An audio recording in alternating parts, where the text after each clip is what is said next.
हम बस ये देखना चाह रहे हैं इस वीडियो में कि आखिर कौन कौन से जो यात्री हैं, विदेशी यात्री, वो आए थे भारत में मध्यकाल में और किस राजा के समय में आए थे, किस समय में आए थे, कहाँ का वो व्यक्ति था। ये सारी चीजों को हम यहाँ इस वीडियो में डिस्कस करने वाले हैं, तो बने रहिए मेरे साथ इस वीडियो में अंत तक सारी जानकारी के लिए।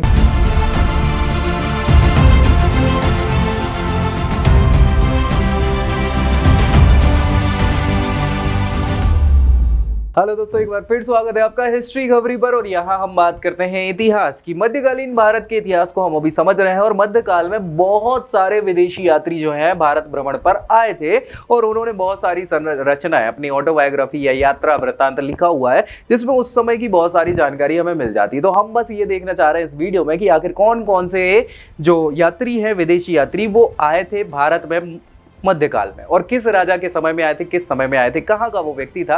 ये सारी चीजों को हम यहाँ इस वीडियो में डिस्कस करने वाले हैं, तो बने रहिए मेरे साथ इस वीडियो में अंत तक सारी जानकारी के लिए। विदेशी यात्री जिनका नाम है मार्को पोलो, ठीक है। यहाँ पे मार्को पोलो की हम बात कर रहे हैं। ये थे कहाँ के? वो देश है इटली, ठीक है। इटली के ये रहने वाले थे और इनका समय काल है जब ये भारत आए थे 1292 से 1298 के आसपास ये क्या हुआ, भारत में इनने भ्रमण किया था। किस व्यक्ति विशेष की बात करें या शासन की बात करें तो पांड्य राजवंश। पांड्य राजवंश केरल के आसपास चल रहा था उस समय। वहां की इन्होंने, मार्को पोलो ने यात्रा करी थी और अपनी यात्रा वृत्तांत में बाकायदा पूरा जिक्र किया हुआ है पांड्य देश का, ठीक है। नेक्स्ट हम बात करेंगे इब्ने बतूता की। इब्ने बतूता, बगल में जूता, ये गाना तो आपने सुना ही होगा, पहनो तो करता है चुर। ऐसा बिल्कुल नहीं है। ये इब्ने बतूता बहुत बड़े विद्वान व्यक्ति थे, मोरक्को के निवासी थे और भैया 1333 से 1342 तक ये भारत में यात्रा करने आए थे। साथ ही साथ चीन के लिए नियुक्त भी किए गए थे। मोहम्मद बिन तुगलक, जिस व्यक्ति की हम बात कर रहे हैं, शासक हुआ करता था इस समय पर, ठीक है, भारत का। चलिए, तो बहुत सारी इनने अपनी इब्ने बतूता ने रहला नाम से बुक लिखी हुई है और उस बुक में पूरा वर्णन उस समय का किया हुआ है। नेक्स्ट बात करेंगे निकोलो कॉन्टी की। निकोलो कॉन्टी भी इटली के रहवासी हुआ करते थे, यात्री थे जो भारत भ्रमण पर आए थे 1420 और 1422, 2 सालों के भ्रमण पे। ये देवराय प्रथम, जिसकी हमने बात करी है, विजयनगर घूमने आए थे और देवराय प्रथम के शासनकाल में ये पहुंचे थे। तो इन्होंने उस समय के विजयनगर की बहुत सारी जानकारी अपने यात्रा वृत्तांत में दी हुई है। नेक्स्ट बात करेंगे चेंग हू। चेंग हू चीन के ही व्यक्ति है, नाम से ही समझ में आ रहा होगा, बिल्कुल सही बात है। 1421 से 1431, 10 सालों का शासन, मतलब भ्रमण इन्होंने भारत में किया हुआ है। कब की बात चल रही है? ये जलालुद्दीन के समय की बात चल रही है। कौन से जलालुद्दीन?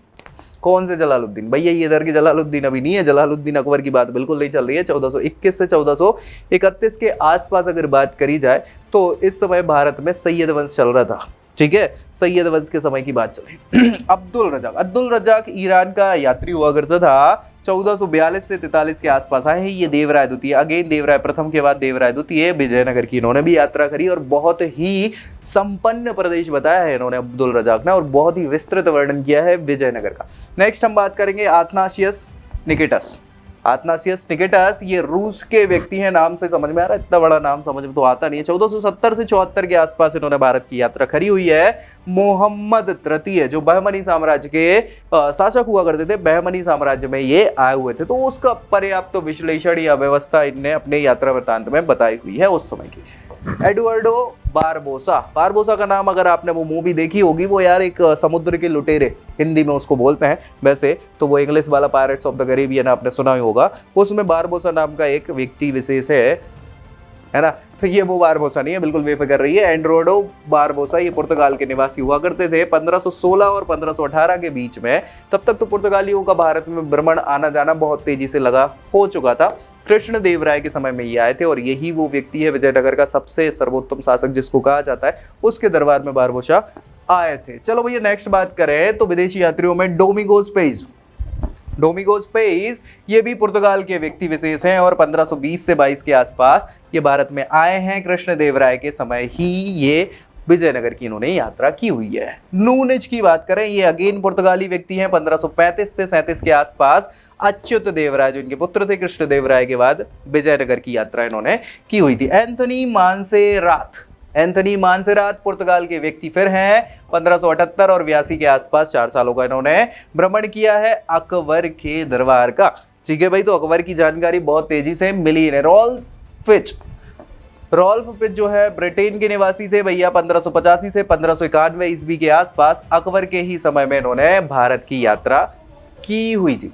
सीजर फेडरिक पुर्तगाल के यात्री रहे हैं। 16वीं शताब्दी में इन्होंने भारत में विजयनगर की यात्रा की हुई थी, तो उसकी पूरी जानकारी यहाँ पे दी हुई है। जॉन लिंस्कोतेन ये भैया पता नहीं है कहाँ के व्यक्ति हैं, विदेशी तो है, ये कंफर्म है। 16वीं शताब्दी के आसपास विजयनगर में इन्होंने भी यात्रा की हुई थी। कैप्टन हॉकिंस ये तो सब परिचित हैं, ब्रिटेन के व्यक्ति थे, पहली बार मुगल शासक जहांगीर के दरबार में ये आए थे, ठीक है। और यहीं से फिर बोल सकते हैं कि कंटिन्यूएशन में अंग्रेजों का भारत में आना, अंग्रेज मतलब हम ब्रिटेन लोगों की बात करें, अंग्रेजों का भारत में भ्रमण चालू हो गया था। नेक्स्ट बात करेंगे विलियम फिच, ये अगेन ब्रिटेन के व्यक्ति थे। 1608 और 1613 के आसपास ये जहांगीर के दरबार में दोबारा, जब इन्होंने जो पिछले कैप्टन हॉकिंस थे उनको मना कर दिया था, तो दोबारा फिर ये आए थे विलियम फिंच। इसके अलावा अगर बात करी जाए तो औरंगजेब पुर्तगाली व्यक्ति था, नाम कुछ गड़बड़ है यहाँ पे, औरंगजेब तो नहीं होना चाहिए। 1608 और 1617 के आसपास जहांगीर के दरबार में ये अगेन आए हुए थे। निकोलस डाउंटन ये ब्रिटेन के व्यक्ति हैं। 1608 और 1617 के आसपास जहांगीर के दरबार में इन्होंने भी यात्रा की हुई थी। निकोलस विथिंगटन ये भी ब्रिटेन के नागरिक थे। 1612 और 1617 के आसपास जहांगीर के दरबार में इन्होंने भारत की यात्रा की हुई थी। ये टॉमस रो भैया यही वो व्यक्ति थे जिन्होंने अब ट्रेड के लिए हाँ करवा ली थी, किससे, जहांगीर से। ब्रिटेन के ही व्यक्ति थे। 1615 से 19 के आसपास ये रहे, जहांगीर के समय काल में ये भारत आए हुए थे। एडवर्ड टेरी ये भी ब्रिटेन के ही व्यक्ति हैं। 1616 से 1619 जहांगीर के दरबार में। फिर जहांगीर को अच्छे लगने लगे तो बहुत सारे लोगों को उन्होंने बुलाया, अच्छे खासे संबंध भी हो गए थे। फ्रांसिस्को पेलजर्ट ये व्यक्ति 1620 से 27 के आसपास जहांगीर के दरबार में आए हुए थे। नेक्स्ट हम बात करेंगे पित्रादेला वैली की, इटली के ही निवासी है ये, और 1622 से 1660 के आसपास जहांगीर के दरबार में ये रहे हैं। भारत की यात्रा इन्होंने की है। जॉन लॉयड की बात करें तो 1626 से 1633 के आसपास शाहजहां के दरबार में ये आए हैं भारत की यात्रा करने। पीटर मंडी ये बहुत नाम है, इटली के व्यक्ति थे। शाहजहां के दरबार में 1630 से 34 के समय में इन्होंने यात्रा की थी। ट्रेवर्नियर और बर्नियर ये दोनों फ्रांस के नागरिक हैं भैया, और ये दोनों बहुत इंपॉर्टेंट है। 1641 से 87 के आसपास शाहजहां का समय काल जो चल रहा था उसमें भी आए थे, और फिर औरंगजेब के समय भी रहे। सेम वही चीज़ है। 1658 1668 बिल्कुल लास्ट समय ये दारा शिकोह से मिले हुए थे औरंगजेब के समय, तो इनने दारा शिकोह के बारे में वर्नियर ने बहुत सारी बातें लिखी हुई है। मनुची इटली के नागरिक थे जो 1656 से 1687 के आसपास औरंगजेब के शासनकाल में भारत की यात्रा करने आए हुए थे। और मुझे लगता है कि इसी के साथ ये खत्म हो जाएंगी सारी की सारी स्लाइड्स। तो सारे यात्रियों की हमने डिस्कस कर लिया हुआ इसमें। ऐसे ही नई वीडियो में मिलते हैं नेक्स्ट वीडियो में, तब तक के लिए जय हिंद।